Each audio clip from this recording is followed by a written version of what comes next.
Hey Norwegian Cruise fans, and welcome to my channel Cruise with Grant, where we talk about all things Norwegian Cruise Lines.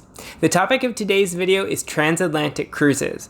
Transatlantic cruises can be a great way to travel, but they're not without their pros and cons, and I'm going to count down the 5 things that I love about transatlantic cruises and 2 things I don't. So without further ado, let's get into it.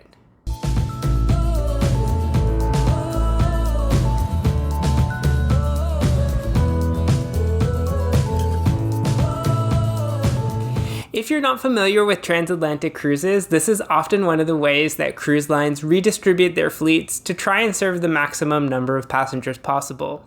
So they move them from areas that get cold in the winter, so places like Europe, down to warmer areas like the Caribbean. We'll often find transatlantic cruises running in the springtime or the fall into the early winter. And this leads me to the very first thing that I really love about transatlantic cruises.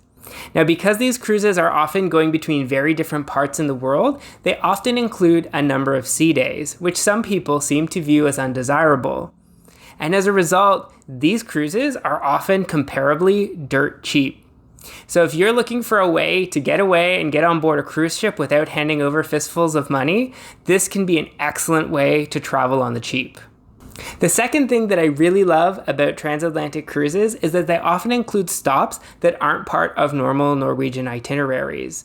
So I took a cruise that left from Miami and was repositioning down to Chile because the Star was going to sail between Chile and Argentina for the winter. And we got to see stops in Peru that are not normally part of any other NCL cruises.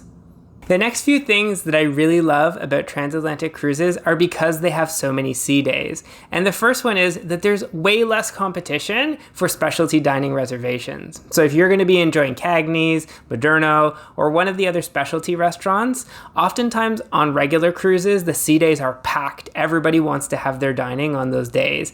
But because there's 5 to 7 sea days on a transatlantic cruise, you often don't have as much competition. And so you can make 1 or even more reservations, no problem, and enjoy relaxing dining. If you're like me and you like to hit the dance floor a few times on your cruise, one of the other things that I really love about transatlantic cruises is that you can go out for an evening of dancing and not have to worry about waking up early the next day.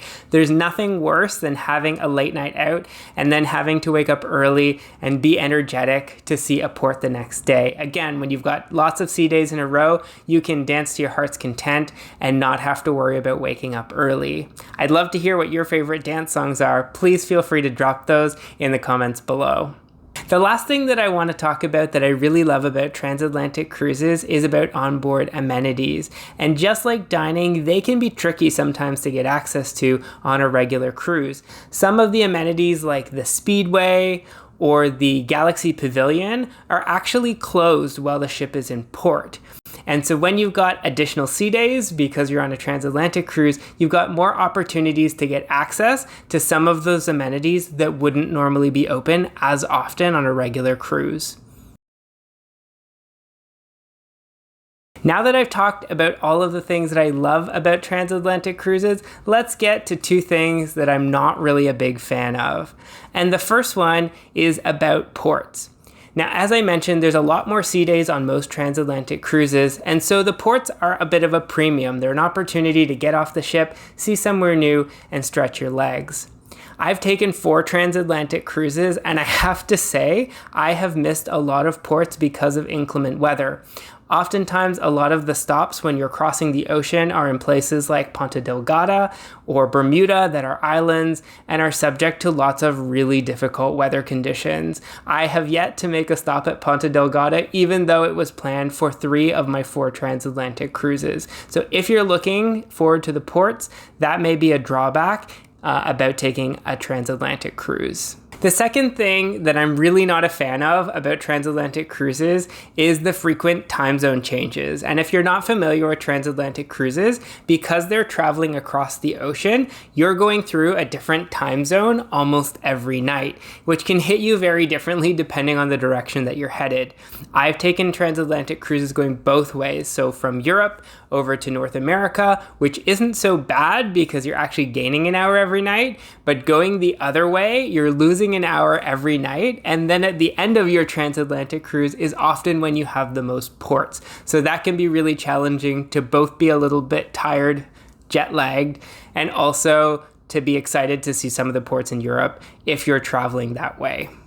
So based on everything that you've heard, would you take a transatlantic cruise? Please let me know in the comments below, including if you've taken a transatlantic cruise and there are other things that you really liked or disliked about that experience.